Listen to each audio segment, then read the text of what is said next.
тихой, запутанной временем деревушке на окраине России жизнь текла своим неспешным и размеренным чередом.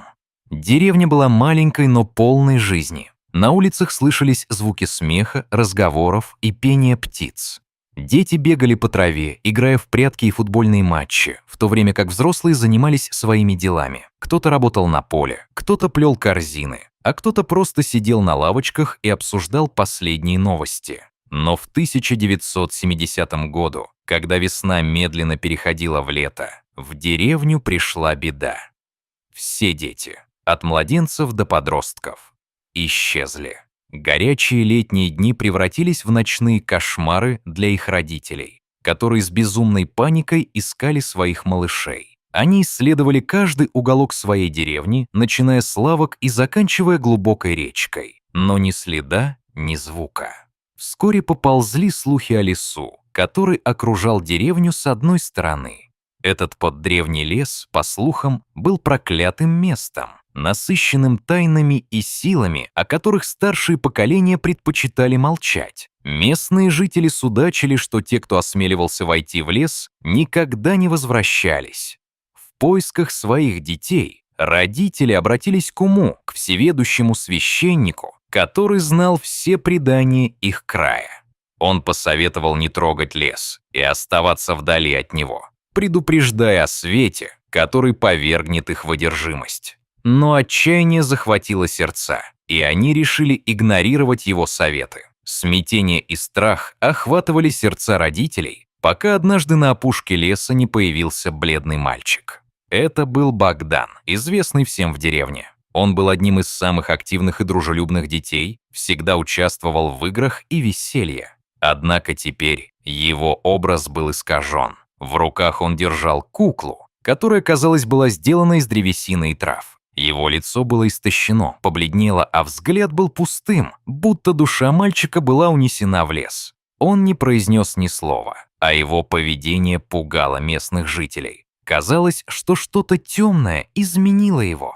Родители, увидевшего его, сбились в толпу, шепча свои предположения. Некоторые говорили, что его молчание означает, что он знает нечто страшное, а другие верили, что он был проклят лесом. Для них он был не просто потерянным ребенком, а связующим звеном с тем ужасом, который постиг их. Они решили обратиться к священнику.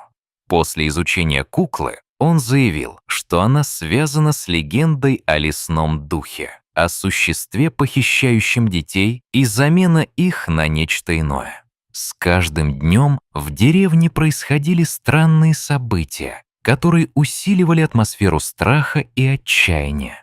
Люди стали слышать детский смех, который доносился из леса, но в смехе не было радости. Он звучал зловеще и прямо из ночных кошмаров.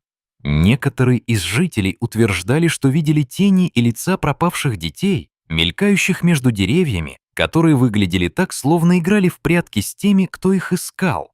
Богдан, казалось, страдал от приступов истерики, когда кто-то пытался расспросить его о том, что произошло.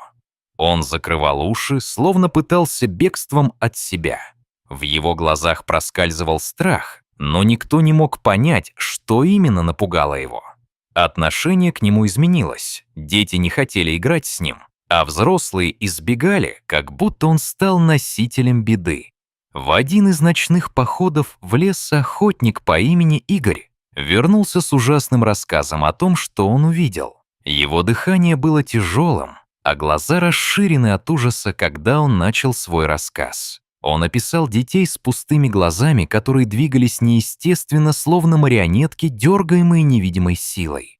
Эти дети казались не из этого мира, и ловкость их движений вызывала страх. Игорь рухнул на землю. Его руки тряслись, когда он говорил о том, как ему удалось избежать их внимания. Он рассказал, что они собирались в группы, танцуя вокруг древнего алтаря, откуда доносились шепчущие голоса, звавшие его. Словно отзываясь на его траурный рассказ, Богдан вдруг зашевелился. Он начал рисовать символы на земле, которые были связаны с древним культом, поклоняющимся лесному духу. Эти символы наводили на мысль о мрачных ритуалах и таинственных действиях, которые могли произойти в их мир. Но вся деревня жаждала надежды.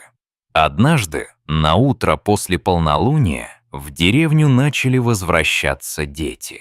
Они возвращались, но эта картина медленно обрывала сердца. Возвращались не те, кого они помнили. У них были пустые взгляды и движения, полные механической точности, будто они были не сами собой. Они говорили лишь одно: «Лес зовет, лес зовет». Недовольство взошло, когда люди начали находить в лесу древние артефакты и остатки алтаря, который когда-то служил местом поклонения. Местные жители начали ощущать, что лес не только забрал детей, но и стал частью чего-то большего, зловещего и древнего. Каждый признак тесек свидетельствовал о том, что дети были частью рутинного ритуала, который нарушил их мир. В тот день, когда настал священный полнолунный ритуал, Богдан оказался перед важным выбором. Понимание пришло, и в нем родилось желание спасти детей ценой своей жизни. Он был готов отдать все. Он встал перед алтарем, державшись за куклу, закричал молитву, полную отчаяния и вины. Затем разбил куклу об алтарь. Этот взрыв освободил силу, и лес наполнился ослепительным светом.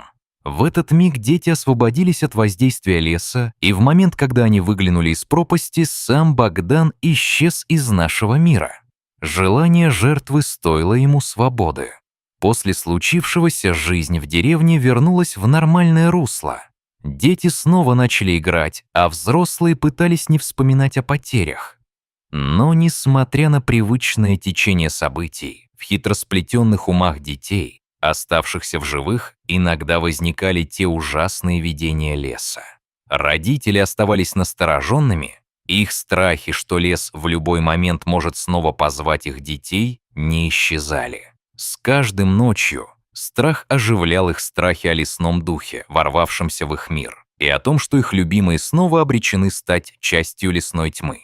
Однако с тех пор в лесу стали происходить странные явления, которые трудно было объяснить. Люди говорили о том, что деревья начали оживать, распускаясь яркими цветами, словно ищущими свет. Некоторые утверждали, что распускающиеся цветы шептали о потерянных детях. Их смех казался мелодичным даже в нашем страхе. Люди слышали шепот и голос Богдана, который невидимо продолжал защищать лес и его тайны. Его голос звучал так, будто он остался в своем детском возрасте навсегда. Одним из тех, кто заинтересовался лесом, стал исследователь, имя которого остался неизвестным, потому что считается, что он был истреблен тенью леса. Погружаясь в его таинственность, он видел видения. Яркие изображения показали ему лес в его былом величии, где Богдан, словно хранитель, восстанавливал баланс между мирами.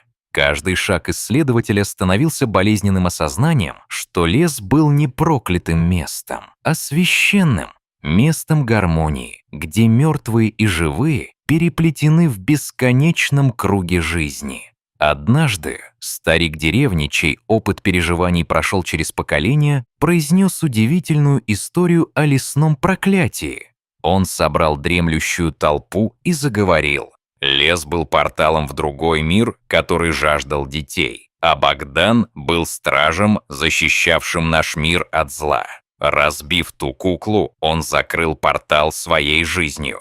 Его слова отозвались в сердцах слушателей, пробуждая страх, но и надежду на то, что Богдан все еще оберегает их. Прошло время, и легенда о лесном духе и Богдане стала вечной, сохраняя в себе воспоминания о жертве мальчика и о связи человека с природой. Жители начали отмечать день его исчезновения, рассказывая истории, и в ту ночь, когда Богдан исчез, лес наполнялся чудесами.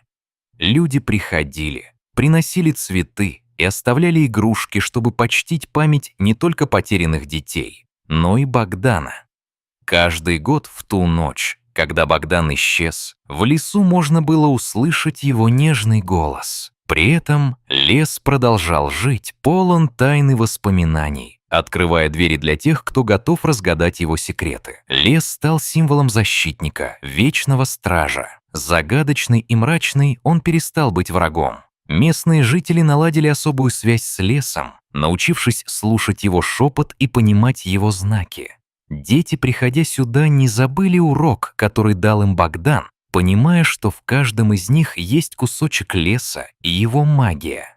Но в душе каждого закралась проницательность. Лес мог снова позвать их, и не каждый из них вернулся бы вместе с Богданом. Живите в памяти его сущности, и пусть его жертва никогда не будет забыта. Подписывайтесь на канал, здесь много интересных и захватывающих историй.